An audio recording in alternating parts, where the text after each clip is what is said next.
यह जो प्रसंग है इस पर प्रायः लोग हंसते हैं, ठिठोली करते हैं कि भगवान कितने ब्याह हुए, हम भी दो चार कर लें तो क्या दिक्कत है, ऐसे कहते रहते हैं लोग।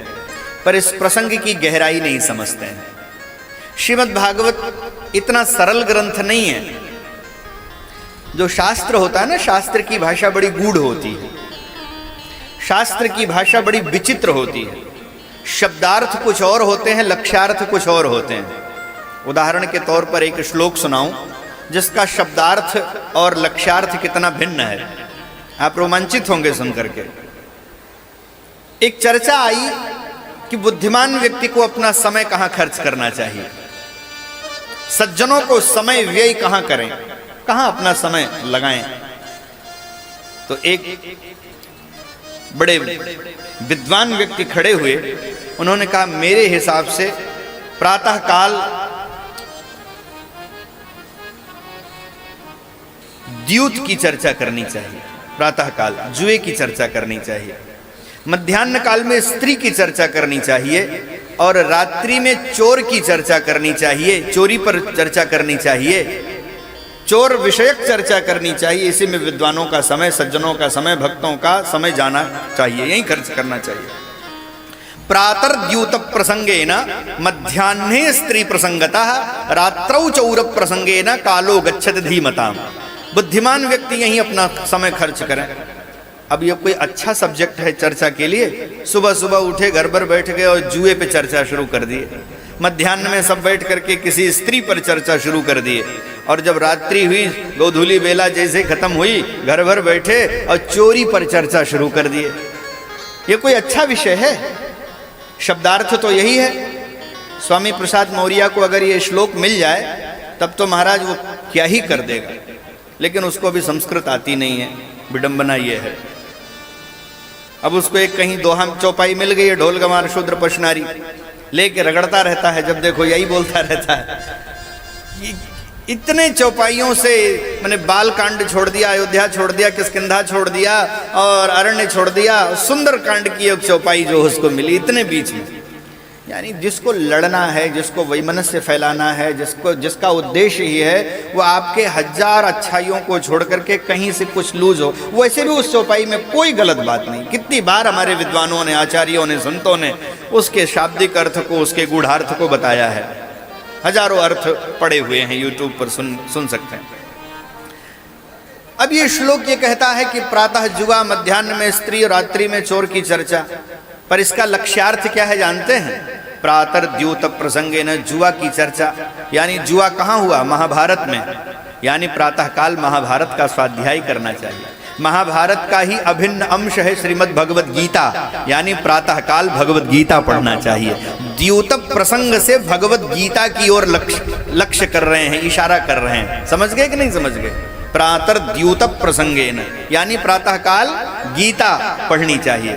मध्याह्ने स्त्री प्रसंगतः, मध्याह्न काल में स्त्री की चर्चा करनी चाहिए। तो स्त्री कौन है? बोले सीता जी ही स्त्री हैं, और सीता जी का चरित्र ही रामायण है। श्रीमद् वाल्मीकि जी कहते हैं राम जी का चरित्र रामायण नहीं है, सीतायाश्च चरितम महत्, सीता जी का ही चरित्र रामायण है, और सीता जी स्त्री हैं, यानी मध्याह्न काल में स्त्री प्रसंग यानी रामायण पढ़ना चाहिए। रात्रौ चौर प्रसंगेन, जैसे हम लोग बैठे हैं ना, अंधेरा हो गया, बैठ गए हम लोग, चोरी की चर्चा कर रहे हैं कि नहीं? के चोरी पे तो सब कथा चल रही है। किस चोर की चर्चा चल रही है? ब्रजे बसंतम नवनीत चौरम गोपांगनानांच दुकूल चौरम अनेक जन्मार्जित पाप चौरम चौराग्रगण्यम पुरुषम नमामि। जो ब्रज में मक्खन चुराता है, जो गोपिकाओं के वस्त्र चुराता है, और जिसका नाम अनेक जन्मों की पापों की चोरी कर लेता है, ऐसे कृष्ण की चर्चा यानी भागवत की चर्चा रात्रि में सुननी चाहिए। अब शब्दार्थ क्या है? चौर प्रसंग, चौर प्रसंग से भागवत, द्यूत प्रसंग से श्रीमद् भगवद गीता, स्त्री प्रसंग से रामायण। ये शब्दार्थ और लक्ष्यार्थ में कितना अंतर है बताइए। इसलिए शास्त्र अपने से पढ़ेंगे तो नहीं समझ में आएगा, जब तक किसी आचार्य चरणों में नहीं बैठ करके, विद्वान महापुरुष के चरणों में बैठ करके नहीं पढ़ेंगे, तब तक तत्वबोध होने वाला नहीं। तो हम चाहते हैं कि आज आपके मनोमस्तिष्क से यह बात निकल जाए कि भगवान ने इतने विवाह क्यों किए, उसमें जो गांभीर्य है, उसमें जो गहराई है, वो आप समझिए। भगवान के प्रमुख 8 विवाह हुए। कितने विवाह हुए? 8 विवाह हुए। 8 में जो है विशेषता क्या है, गहराई क्या है? आप लोगों के घर में श्रीमद् भगवद गीता है कि नहीं है? आज जाइएगा जब, तो अपने यहाँ श्रीमद् भगवद गीता को पलटिएगा, विशेष रूप से 4था अध्याय और 4था श्लोक। श्रीमद् भगवद गीता के 4थे अध्याय के 4थे श्लोक में भगवान अपनी 8 प्रकृतियों का वर्णन करते हैं। भगवान की 8 प्रकार की प्रकृतियां हैं। कौन कौन? भूमिरापो नलो वायु खम मनो बुद्धिरेव च अहंकार इति यम में भिन्नाः प्रकृतिरष्टधा। भगवान की 8 प्रकार की प्रकृति है। भूमि, जल, अग्नि, वायु, आकाश, मन, बुद्धि, अहंकार। ये भगवान की 8 प्रकृति है। और ये 8 प्रकृति ही संसार के निर्माण में लगी हुई है। जल तत्व, आकाश तत्व, वायु तत्व, अग्नि तत्व, पृथ्वी तत्व, मन, बुद्धि, अहंकार संसार के निर्माण की प्रक्रिया में है कि नहीं है? तो यही कोई जो 8 भगवान की पटरानियां हैं, कोई जल तत्व है, कोई अग्नि तत्व है, कोई वायु तत्व है, कोई आकाश तत्व है, कोई मन तत्व है, कोई बुद्धि तत्व है, कोई अहंकार तत्व है। ये भगवान की प्रकृति ही भगवान की 8 पटरानियां हैं और भगवान उन्हीं प्रकृतियों से संसार का निर्माण करा रहे हैं। और एक बात और है, जब संसार नहीं था तब भी ये भगवान की थी, संसार हैं तब भी भगवान की हैं, और जब संसार नहीं रहेगा तब भी भगवान की रहेंगी। उदाहरण के तौर पे ऐसे समझिए, समझने के लिए बता रहे हैं। मान लीजिए नेपाल में कोई घटना घट जाए, भूकंप आ जाए,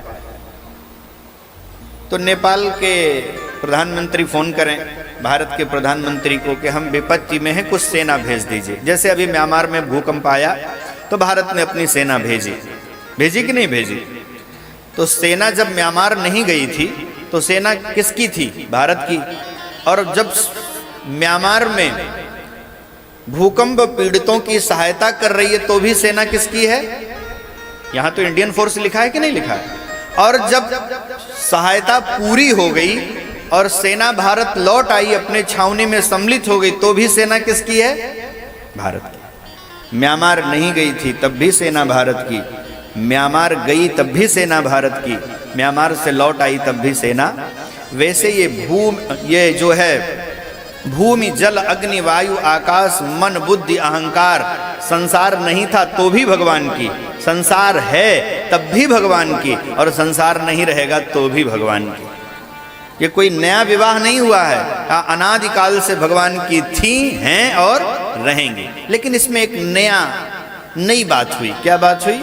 आप ऐसे समझिए, जब भारत की सेना म्यांमार में भूकंप पीड़ितों की सेवा कर रही थी, उसी समय भारत के सेनाध्यक्ष म्यांमार चले गए। नई बात हो रही है संयोग से। तो क्या भारत की सेना अपने सेनाध्यक्ष से मिलने आना चाहिए कि नहीं आना चाहिए? सेना अगर म्यांमार में है और सेनाध्यक्ष उसी म्यांमार में है, तो सेना सेनाध्यक्ष से मिलने आनी चाहिए कि नहीं आनी चाहिए? आना चाहिए कि नहीं आना चाहिए? वैसे ही ये प्रकृति पहले से भगवान की थी, है, रहेगी, लेकिन भगवान ही वैकुंठ को छोड़ करके प्रकृति में आ गए हैं, यानी पृथ्वी लोक पर आ गए हैं। तब भगवान की प्रकृति कन्याओं के रूप में प्रकट होकर के जैसे सेना सेनाध्यक्ष को मिलने आती है, वैसे भगवान की प्रकृति अपने स्वामी से मिलने के लिए आई है। यही 8 प्रकार के विवाहों का गांभीर्य है।